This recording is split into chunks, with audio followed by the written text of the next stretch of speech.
Hello and welcome to the Womb Centered Healing Podcast. I'm Sama Morningstar, and I have Lisa Peranzo on here with me for a part two.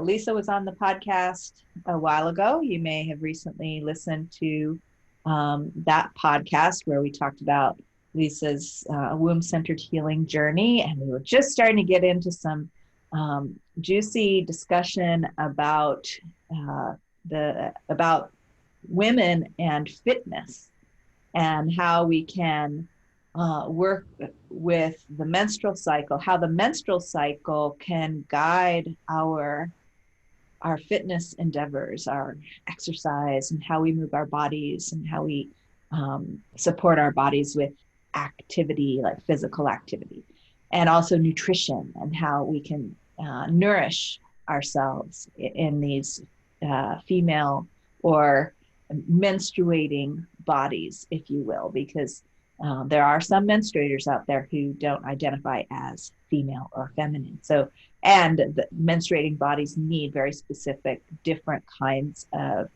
exercise, fitness practices, and nutrition. So I'm so looking forward to having this discussion with you, Lisa. I invite you to go ahead and introduce yourself a bit more and share what's on top for you on this topic right now. I'm so excited to be back. Thank you so much. And I'm so excited to see your face too. I know we were talking before we got on about the wildfires, and because we're both California based, I'm so glad to hear that you guys have been staying safe because it's nerve-wracking a little bit. But I'm glad we were able to take the time out of our day to be able to have this chat together. So, to reintroduce myself, I'm Lisa Peranzo. I'm the CEO and founder of A Healthful Life, which is an online based fitness and nutrition platform. It is specifically designed for women, specifically for moms, to help either regain where their fitness game was or to be able to level up with where they want their fitness game to go. So I think the last time we were talking and we were talking about my journey and kind of how I came into all of this, and we were kind of wrapping up with speaking about, the female body in relation to working out, in relation to food, and how that can impact our health and our well-being. And then we're like, okay, podcast recording, we're wrapping it up, and then we're like, this is so good, we can't stop talking about it. So I'm glad you're able to have me back on. And I will say that a lot of what I'll probably be covering today is stuff that I have learned and that I teach to the women that I train, um, from more of an intuitive standpoint of really understanding where your body is and how it functions. And I really encourage women to listen to their own bodies when it comes to their fitness and when it comes to their food, because we are so uniquely us when it comes to hormone levels and menstruating and childbirth and how we recover from all of that. And it's been a really powerful journey for me to be able to help as many women as I've been able to help, and to help them really step into that like beautiful womanhood and being able to give to themselves from a basis of understanding how their body works. So I'm excited. All I'm right. excited. Where do you want Yeah. me to start? Well, I'd be curious just to sort of refresh listeners if you can highlight some aspect of your personal journey. I know we talked about this in depth in the previous podcast. So if you really want to go in depth, listeners, then I encourage you to find the first podcast episode with Lisa. But perhaps you can just highlight a moment in your journey when you realized that you needed to approach fitness and nutrition differently than what you had learned previously because of your awareness of needing to nourish yourself as a menstruating woman, as a mom, as a female bodied person, that you needed something different than what you'd been taught or what you had become accustomed to on your fitness journey up until then. I think for me it kind of came twofold. Like there was a baby epiphany and then a bigger epiphany. So the baby epiphany for me was after I got hurt, and I think I talked about this on the first podcast. Mm-hmm. And I was recovering from that and really stepping into my strength and my power. The first little, and I say little epiphany because I don't think I was as in touch with my body as I am now. But I started having this feeling of like, I don't move like the person next to me. There were definite times during the month, whether I was ovulating or I was menstruating, when I definitely noticed I needed to approach things in my life differently. And that was from my body giving me, your body gives you feedback, right? And it was from me getting that feedback, but not really embracing it that much at that point. It was kind of like, well, I feel more tired. I would think I was looking at it more from a very surface level feeling. And then after I had my daughter, and I was in, a recovery stage from that because I had an emergency C-section with her, which I'm sure a lot of your listeners can relate to, and giving my body what it needed in terms of exercise and nutrition, and my body giving me this feedback of like, this is not working for me, this is not working for me. And what I got that feedback through was a tremendous amount of digestion issues, which for me, everything is tied back to your gut health. Like there's so much, like the health of your gut is so, so important. And I started intermittent fasting, and I started looking at my workouts differently, and then it all stopped working. And I got, as someone who has over 10 years of experience in the fitness industry and all these things, I got really frustrated and I felt super defeated. Like, why are all the things that I'm trying, nothing's working for me? I don't feel strong in my body. I don't feel confident in my body. And what can I do to change that? I'm really fortunate that I am in a place where I know that I have support to make those sort of changes. So it was like, okay, how can I start looking at this sort of thing differently? So I started, searching and seeing how I could find solutions. And I started finding it was kind of like in the depths of like Instagram and the internet of approaching fitness from a standpoint of being a woman and not a fitness professional.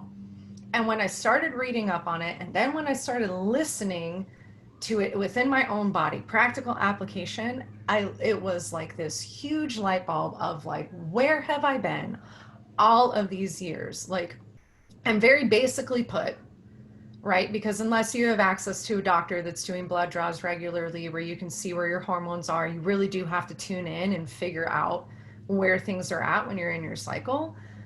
I started listening to my body and it was like, okay, I know right around now I'm going to ovulate and I'm going to be more tired. I'm going to have, XYZ going on. I don't like to call it symptoms. It just is like how my body feels. And what can I do fitness wise to support that process that's so important, that's going on in my body and so vital for my body to experience? And I kind of want to pause it for a second right there, not the recording, but to tell the listeners that part of the reason why I really valued that was I had PCOS, um, and I knew that I had it. I didn't know what it was, and I didn't have a name or a label for it, but I knew when I was like 16 that what was happening in my body wasn't typical. And it wasn't until I was 29 that I actually found a doctor who listened to me and ran a proper blood panel to diagnose it. And obviously, it was harder for me because the way that the doctor explained it to me was it could be either a hereditary thing or a weight related thing. And for me, it was a hereditary thing, which presents a whole other like litany of issues when it comes to like fertility and all that stuff, but also reversing it. So long story short, I was able to reverse it on my own. And so now that I am, for the first time really ever, on like a very, quote unquote traditional cycle schedule, I really do embrace it, because for me, I didn't have that. I never had that growing up. I could go like months without having a period. And I was always told, like, oh, yeah, that can totally happen. Not when you're like 18, not when you're like 20. We should be looking at things differently. But I didn't know. I like just truly didn't know. So now that I have it, I'm like, how can I honor my body even more? Okay, so I know I'm ovulating and this is how I'm going to feel. So, what kind of workouts can I do that help me during that time so that I can still feel like I'm moving my body and I feel like I'm giving to myself and I'm taking care of myself? For me, working out is a tremendous source of stress relief as well. How can I do that without overexerting myself and potentially hurting myself as a result? And then it became the same for when I'm menstruating as well. And I don't know where my hormone levels lie because I'm not getting like those blood draws or whatever, but it became a very intuitive process. And so now when I train women, it doesn't start like this big old thing, but I train them to do the same.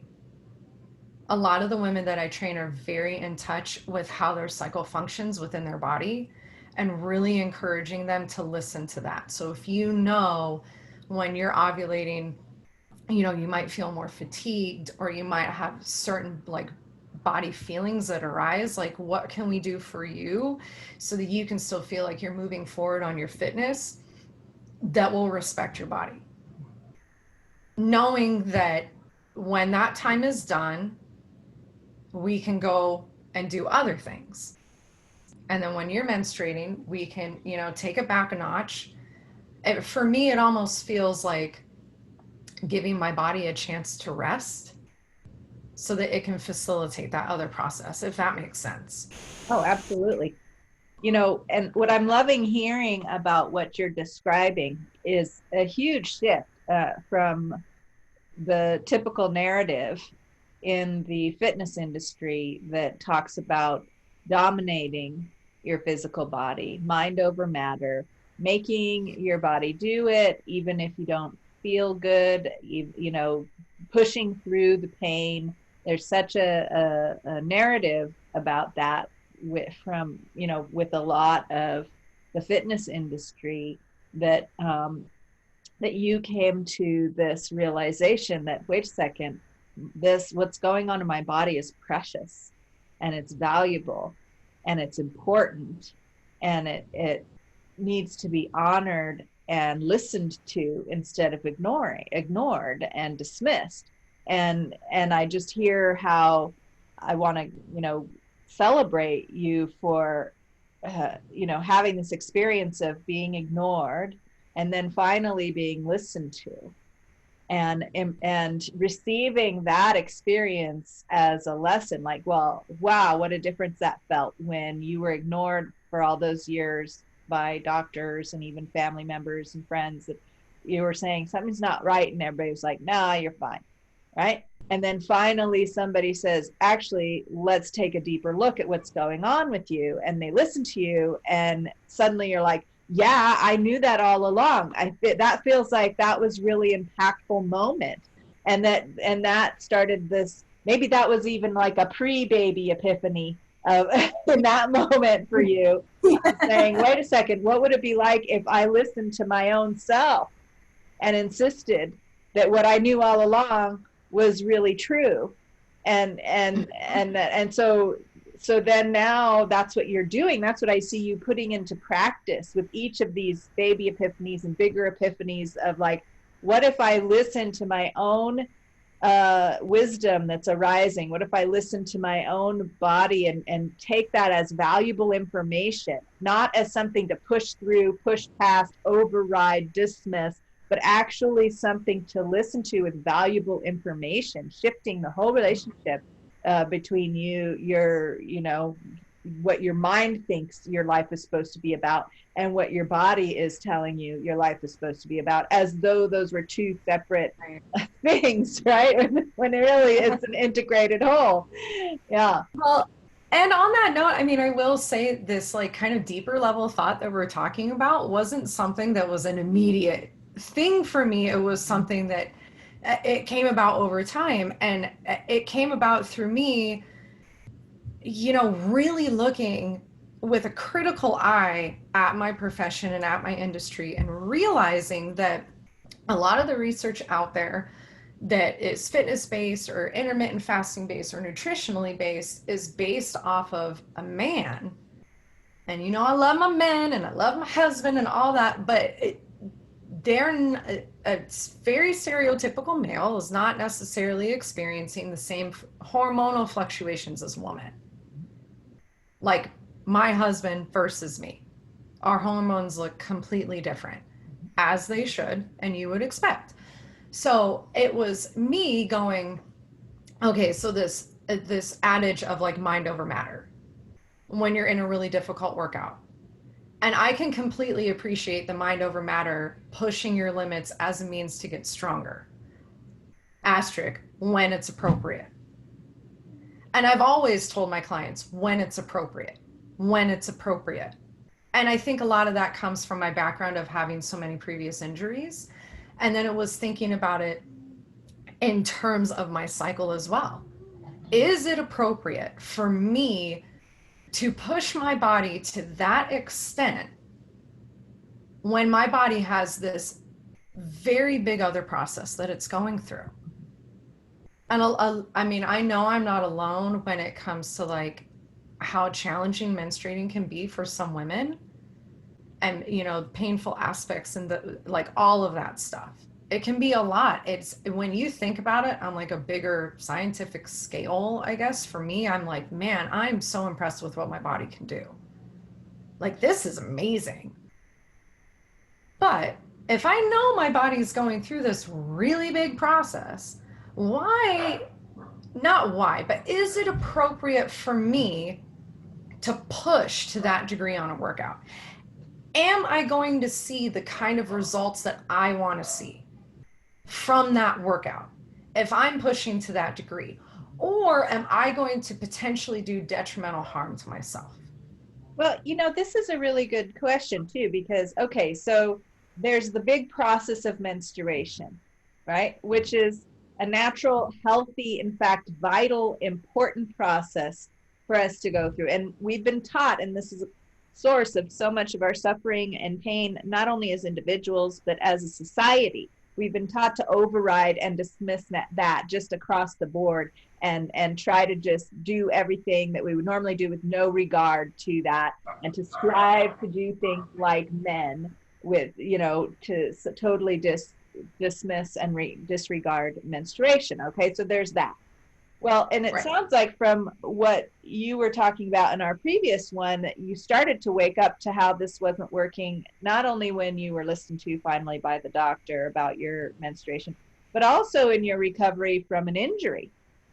Mm-hmm. And I just wanted to point out how there's other reasons besides the phases of menstruation when that approach um, to fitness of pushing past what your body's telling you might actually be detrimental, and that Yeah. you already began that process in recovery from a serious injury, uh, of saying, wait a second, these messages from my body are valid, Mm-hmm. and it's not beneficial to me in this circumstance of healing from a serious injury to push past those limitations, because they're there for a reason. They're protecting me from re-injuring myself, and they're trying to help me to sustain this significant healing process.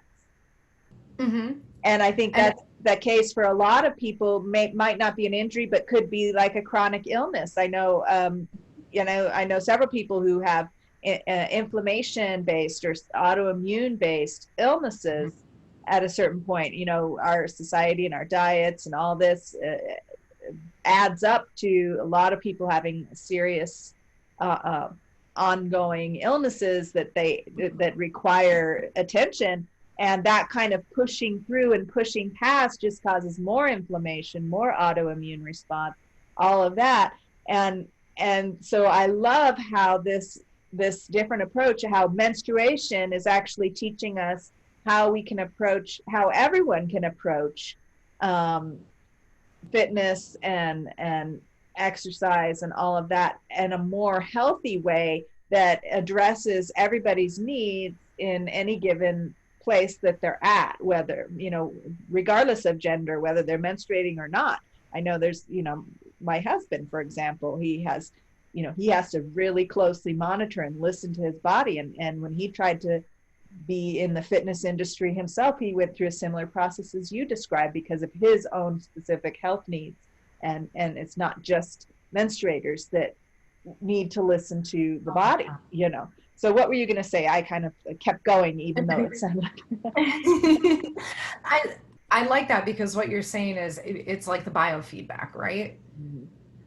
And being intuitive with that process. And for me, it was letting go of like my ego and where society thought I should be and where I thought I should be as a result of all of that, when it came to like how much weight I could lift or what I could do in a Pilates studio or whatever, and saying, okay, well, if I'm feeling this way, you know, and then my workout ends up not being as fulfilling for me as a result, I end up feeling super defeated, and then I don't want to do it the next day. And if I feel that way with all the knowledge and all the stuff that I have, then how does my client feel who has, you know, limited time to take care of herself in a workout and doesn't have that background to say, okay, I don't need to beat myself up because the workout didn't go as planned?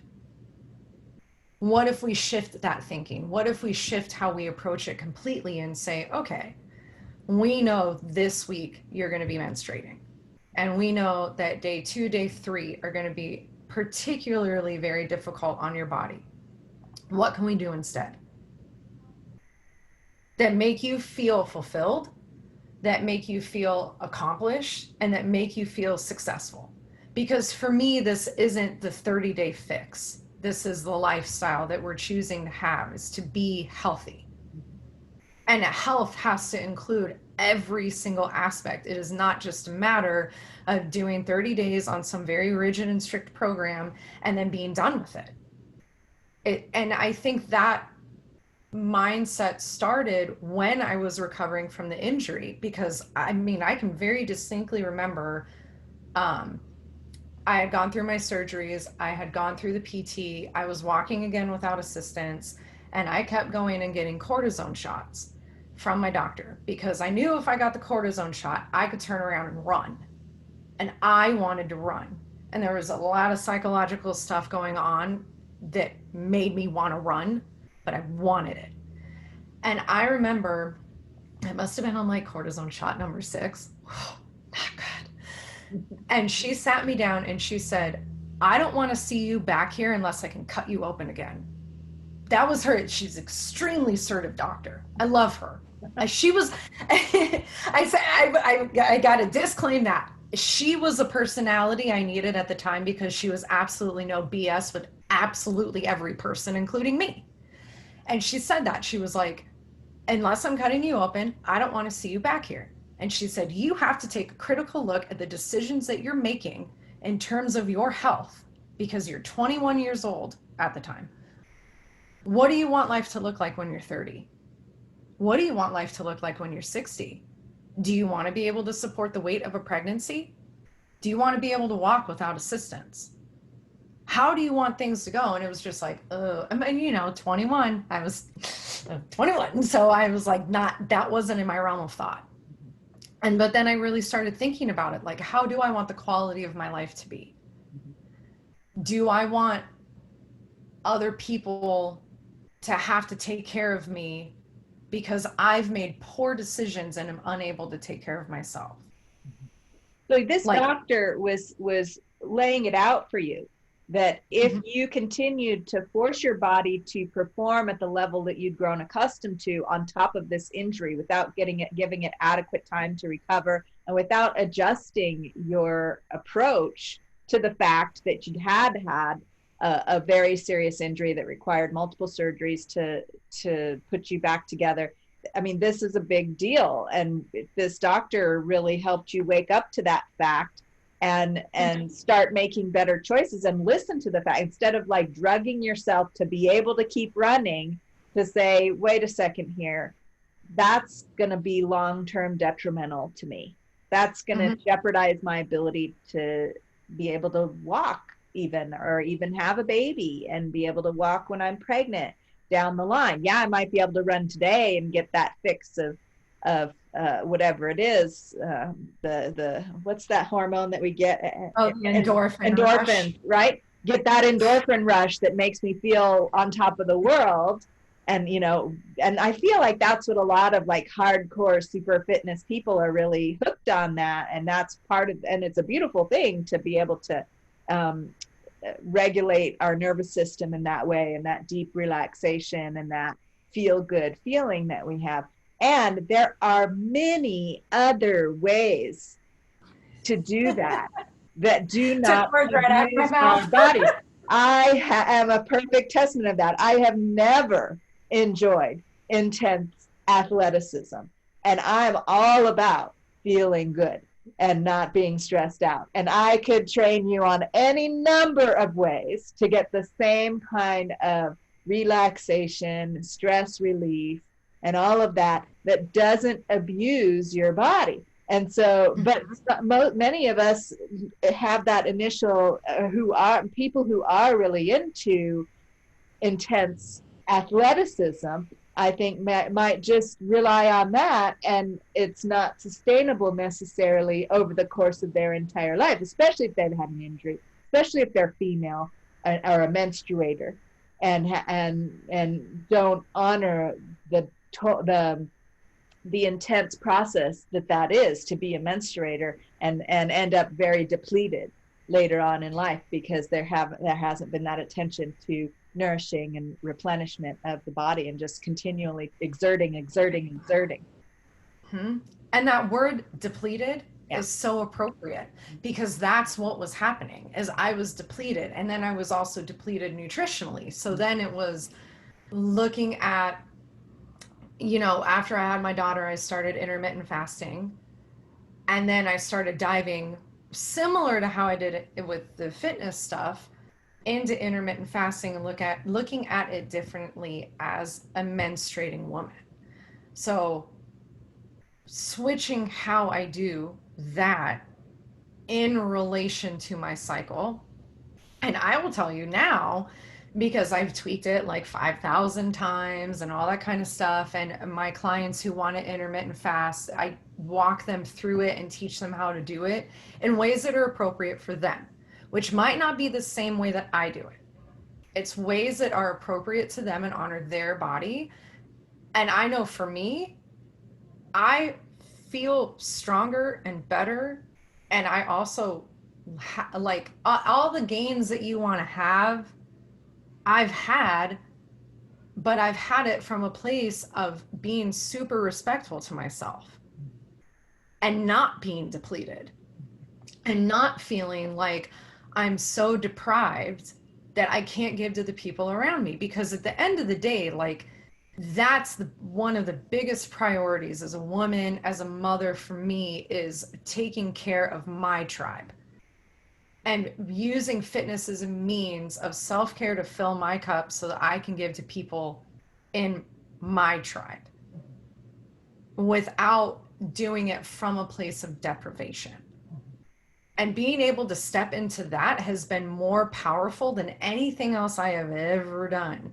And it was one of those things, Sama, that like after I got the hang of it, I was like, dude, where are you been? Like, girl, this is so natural and so intuitive. Why didn't you realize this earlier? Mm-hmm. But I just didn't. I didn't have those lessons. I didn't have the tools in place. You know, I didn't have the education when it comes to that. And, you know, I was looking online again with like the intermittent fasting, and a lot of it was related to a man's body.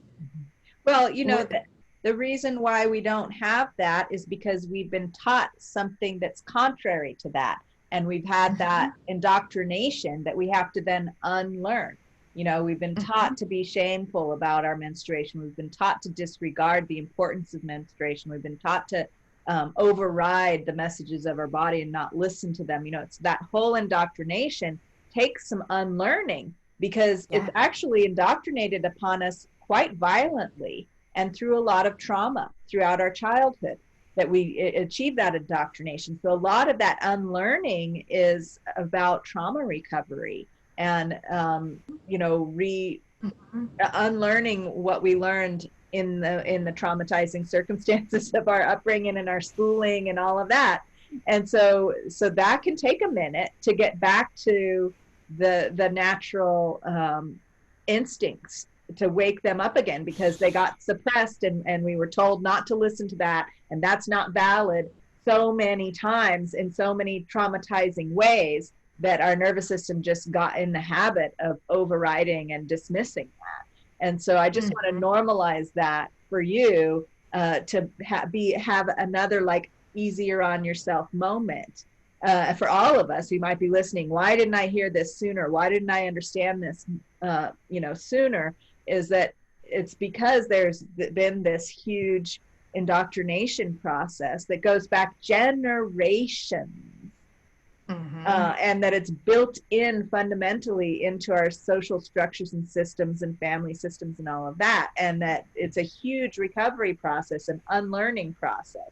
So I just want to normalize that for you and listeners, that we don't need to beat ourselves up for the fact that we are awakening out from underneath this huge blanket of ignorance around these matters.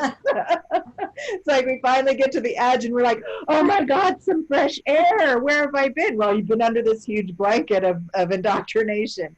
So anyway, carry on with what you were saying. I had to pipe in there. And I mean, for me, like the most, I guess like the simplest and most blaring example of all of that is like the first OBGYN I ever had was like, oh, we're just going to put you on the birth control that you never get your period. And I know that that's like super common, and birth control, all of that, that's a person's individual decision for sure. For me, it was not understanding the PCOS side of things.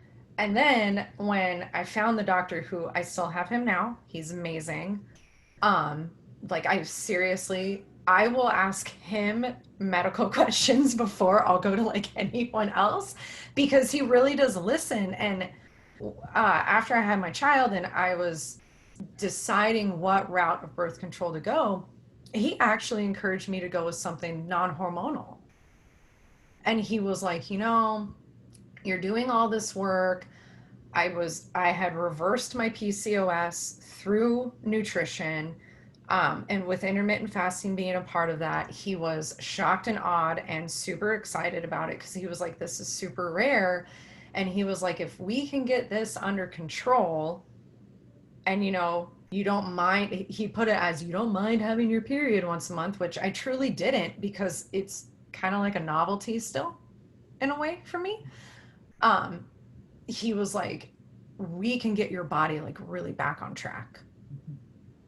And I just have to jump in here with this whole attitude. And this is so telling, that the one doctor that you found that actually listens to you and is working with you in this really unique and complex system that you're working out for yourself still has this attitude about not minding having your period, as though the normal thing is to resent having your period and wish it would stop.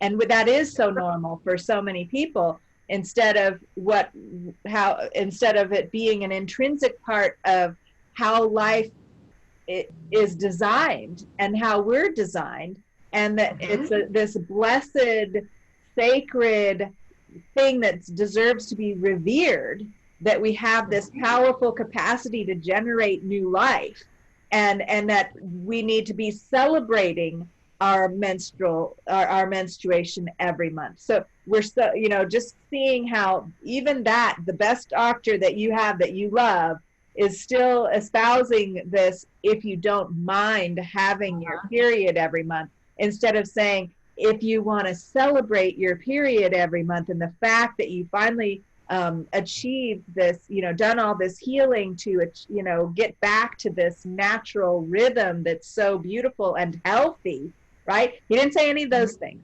That's why you're on the podcast with me, because I'm saying those things. I mean, I felt like, given the fact that this is a Western doctor, yes, that he was like, yes. But I get what you're saying, and I feel like a lot of that is probably because have women who go in who are like, I don't have time for my period. And he it's like what they need and what they want, because they're fully in that whole mindset and not wanting to have to deal with it. Right. Regardless of the fact that being on the pill your whole life is terribly detrimental for your health and puts you at greater risk for health problems the longer you're on it. And and doctors, and maybe he warns them about that. If he's really as good as you say, I imagine he might, but that he's sort of landing somewhere in the middle there, like the Western construct of medicine. Yeah. But I give him a lot of credit too, because being able to have that approach, I have felt from doing this that my own personal like fitness game and my own nutrition, my own health and well-being is like light years ahead of where I was when I even started in the fitness industry. It's absolutely amazing to me in the best of ways. I didn't think that I would be able to be this strong and I'd be able to, do the things that I do and support the level of fitness that I can support regardless of where I am in my cycle. And, quite frankly, I don't mind it at all. This is not an inconvenience to me. For me, it's so cool to be that in touch with my body that I know, like, okay, I'm dialing it back a notch this week. It doesn't mean that I'm not moving or giving to my body. It's just in a different way. And there's no shame in that. But I think that we need to establish that, like, there is no shame in giving your body what it needs. And there's no shame in switching things up. In fact, that's what you should do. In fact, not only is there no shame in that, there shouldn't be any shame in that. Right. Shaming that is part of the reason why so many people suffer and are in pain and have chronic illness. In fact, that is the way that we're designed as menstruators. That is in the divine plan, if you will, and that is what actually generates strength, is having a cyclical nature. If you look at the planet, if you look at the seasons of the year, that's what generates vibrant life, to have cycles of rest and renewal and rest and renewal and rest. That's what makes a wheel go round and get you from one place to the other.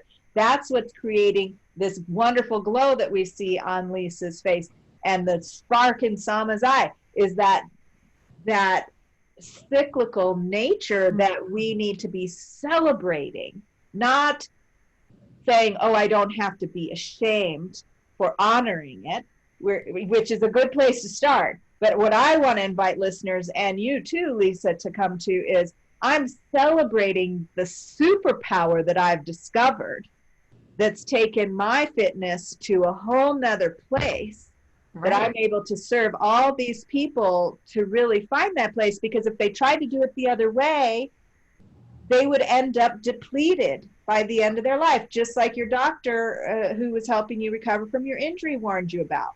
And even if you didn't have a big injury like that, and we can thank that injury for bringing you to that place of recognizing, does this constant pushing to perform at a higher and higher level that doesn't allow for the natural healing and recovery and regenerative powers of the body to come into play, that overrides all that, those do not ultimately produce sustainable strength.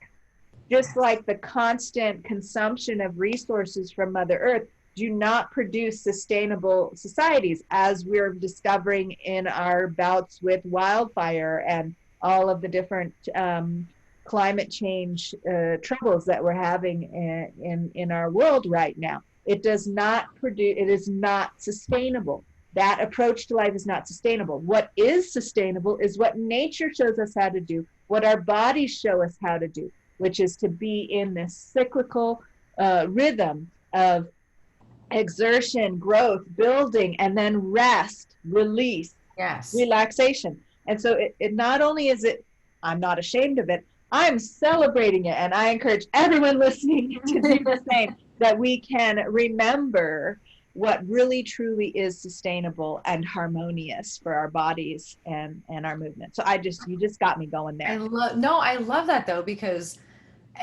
for me, like while you were speaking, and I was thinking about like the sustainability aspect and how vital that rest period is to the sustainability aspect. And when I look at that from a very like practical standpoint of what has happened in my life, when I did not give myself the opportunity to rest, I was getting sick a lot more.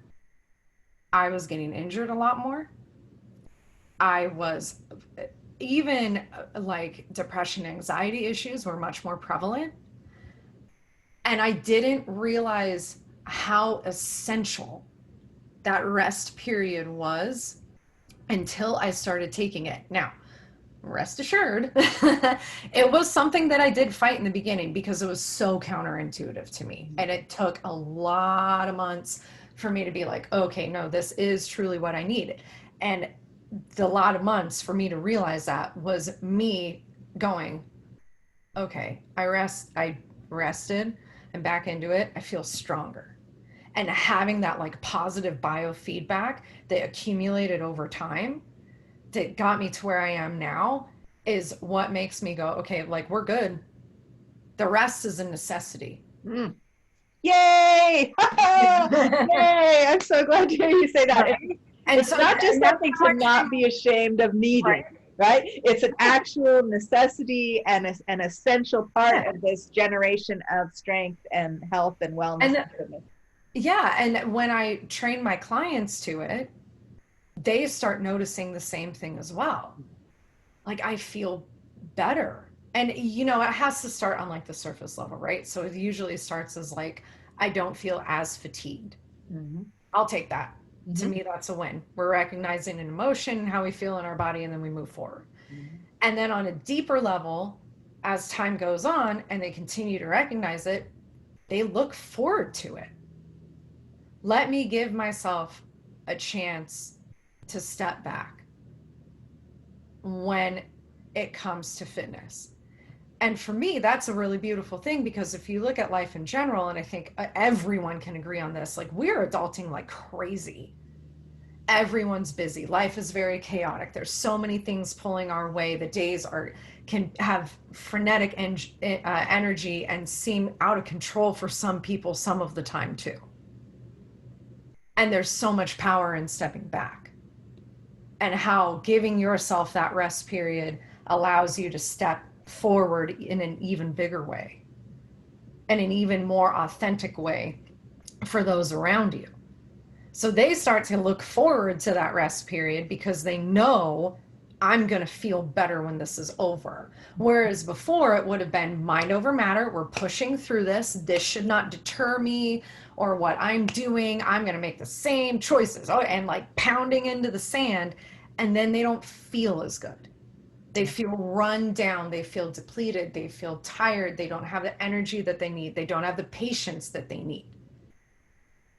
Yeah. And they feel like that. Maybe it starts for a few days and then it goes into a week and then it's 2 weeks and then it's eventually becomes an all the time feeling. And then for me, what I've seen is that all the time feeling ends up doing this weird transition in our bodies where we end up getting sick or we end up getting injured. And it's your body's way of telling you like, back off, Yeah. stop it, like stop, you have to stop. Mm-hmm. And again, that goes back to, you know, the conversations that I had with my doctor. What do you want your life to look like? I know that's very like big level thinking, but it is something that you have to think about. What does being healthy mean for you? and what your life will look like. And not just that, but the quality of what your life will be. Yeah. Beautiful. Well, I want to thank you again, Lisa, for coming on here and sharing about this.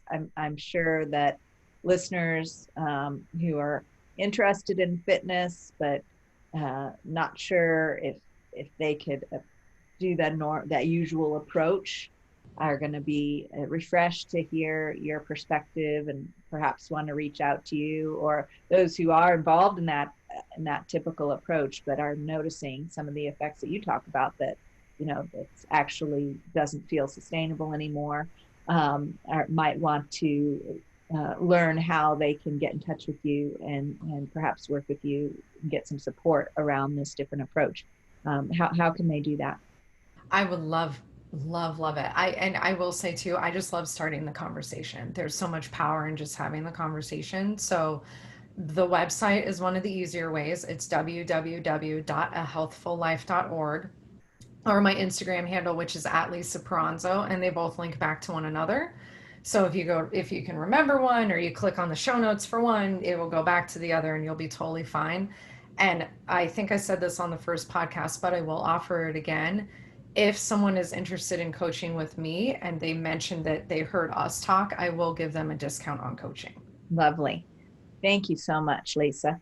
Thank you. And yeah, and I also want to mention that listeners know that if you want to learn more about what's on offer at the Womb Centered Healing Temple, including the upcoming Biomystical Womb 13-month apprenticeship program, I encourage you to visit wombcenteredhealing.com and learn more about it. And you can certainly reach out to me through whatever platform you're listening to this podcast on as well. So thank you so much for joining us for the podcast. Thank you, Lisa. That's Thank all you. for now. Until next time.